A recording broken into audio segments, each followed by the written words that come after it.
Salam sejahtera untuk kita semua. Pelajaran Sekolah Sahabat dengan tema utama mengelola bagi sang guru sampai dia datang. Pelajaran ke-10, mengembalikan. Sahabat petang, ayat hafalan. Dan aku mendengar suara dari sorga berkata, tuliskan, berbahagialah orang-orang mati yang mati dalam Tuhan sejak sekarang ini. Sungguh kata Roh, supaya mereka boleh beristirahat dari jerih lelah mereka, karena segala perbuatan mereka menyertai mereka. Wahyu 14 ayat 13. Ketika kita mendekati akhir dari tahun-tahun produktif kita, fokus keuangan kita beralih kepada menjaga aset-aset kita untuk mengantisipasi akhir kehidupan. Peralihan dari masa bekerja ke masa pensiun dapat menjadi pengalaman yang traumatis. Dalam hal keuangan kita, apakah cara terbaik untuk beralih? Ketika orang menjadi lebih tua, mereka secara alami mulai mengkhawatirkan masa depan. Rasa takut yang paling umum adalah mati terlalu cepat, atau sebelum keluarga diurus, hidup terlalu lama, atau hidup lebih lama dari aset atau tabungan mereka, bencana penyakit, atau semua sumber daya dapat pergi kapan saja, ketidakmampuan secara mental dan atau fisik, atau siapakah yang akan merawat saya? Ketika memberikan komentar tentang semua rasa takut ini, penulis rohani Ellen White menuliskan, semua rasa takut ini aslinya dari iblis. Jika mereka mau mengambil posisi yang Tuhan inginkan bagi mereka, hari-hari terakhir mereka mungkin menjadi hari yang terbaik dan paling bahagia. Mereka harus mengesampingkan kecemasan dan beban, dan mengisi waktu mereka sebahagia mungkin, dan menjadi matang untuk surga.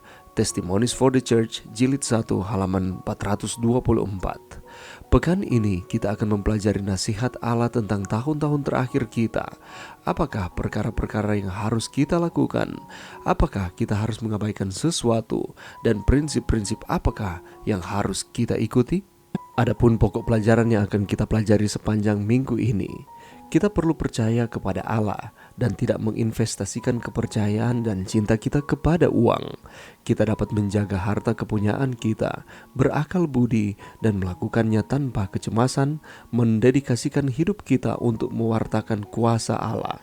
Saat tua dan lemah, kita masih bisa berbuah bagi Tuhan dengan pertolongannya, karena Dia berjanji akan memelihara kita. Kemudian kita akan memiliki kedamaian ketika nafas hidup kita kembali kepada Sang Pencipta, oleh siapa semua diciptakan. Hidup dan kekayaan kita tidak bertahan selamanya. Harta kepunyaan kita akan diwariskan kepada orang lain, dan kita tidak dapat membawa apapun melampaui kehidupan ini. Jadi, jika memungkinkan, orang baik meninggalkan warisan bagi anak cucunya, namun dia harus melakukannya sedemikian rupa untuk menghindari perselisihan di antara mereka. Dalam menyusun suatu wasiat, kita tidak boleh hanya memikirkan kepentingan duniawi kita sendiri dan gagal menjadi murah hati terhadap Allah.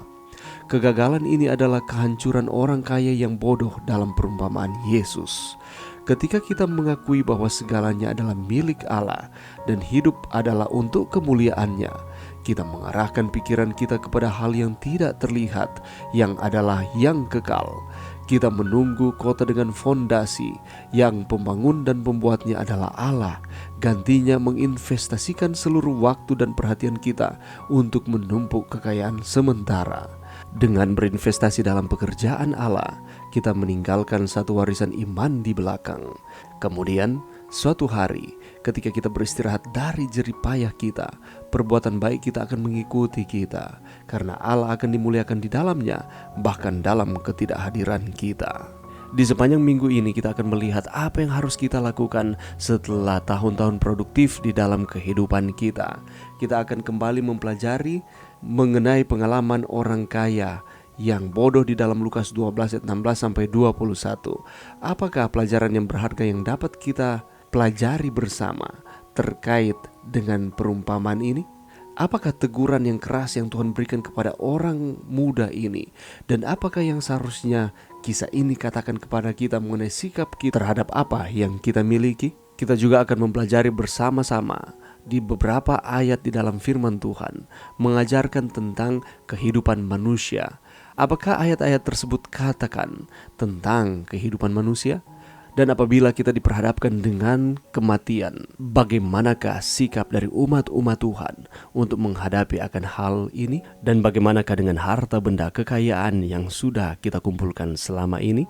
Kita juga akan mempelajari bersama ada statement di dalam firman Tuhan. Amsal 27 ayat 24 mengatakan, karena harta benda tidaklah abadi.